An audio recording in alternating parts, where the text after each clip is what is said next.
What's up, everybody? Matt Gajewski here, back again with the Awesemo Fantasy Football YouTube channel, and we are taking a daily look at the ongoings of training camp preseason, giving you all the fantasy relevant news.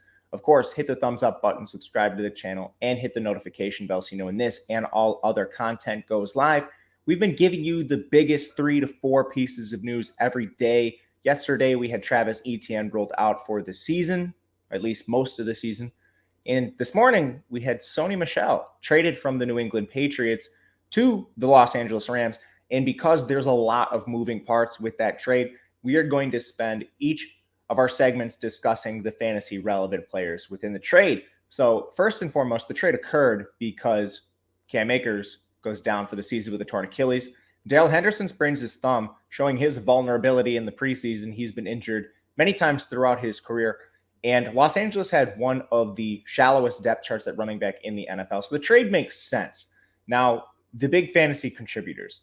Darrell Henderson, he had been creeping as high as the 4th round in early best ball drafts, seasonal leagues. Now, this takes some of the wind out of his sails. Darrell Henderson still likely plays a major role for this team.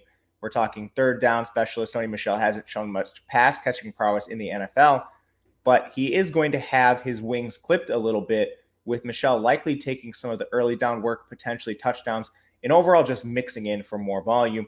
With Sean McVay, even when he had the bell cow back in Todd Gurley averaged just over 70% of the snaps, which creates room for another back within the offense. So right now we're bumping up Sony Michel significantly. He'll go inside the top 10 rounds now. And then you have a player, Darrell Henderson, likely going to drop. Now, this renders Jake Funk, Xavier Jones, basically undraftable in seasonal leagues. Should probably ignore them in best ball too. But there's another team involved in this, New England. What happens with the fantasy players there? This was looking like a nasty timeshare for all of the New England backs.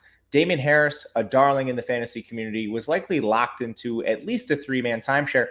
And even with the Sony Michel trade, I don't foresee that changing very much.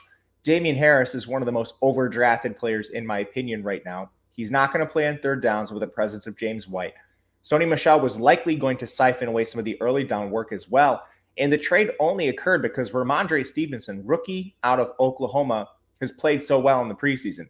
New England was extremely deep at running back, and they could actually afford to let Sony Michel go in a trade because Ramondre Stevenson has played so well.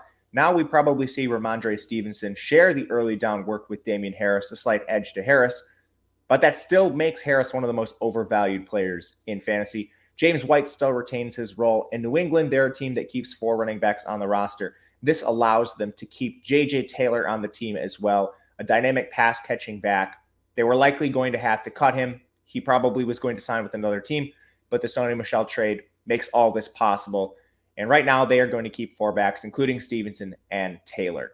But that will do it for today. Make sure to check back tomorrow with more updates from training camp and preseason. Hit the thumbs up button on the way out. Subscribe. Leave a comment. Let me know what you think of the Sony Michel trade. Otherwise, we will see you again next time.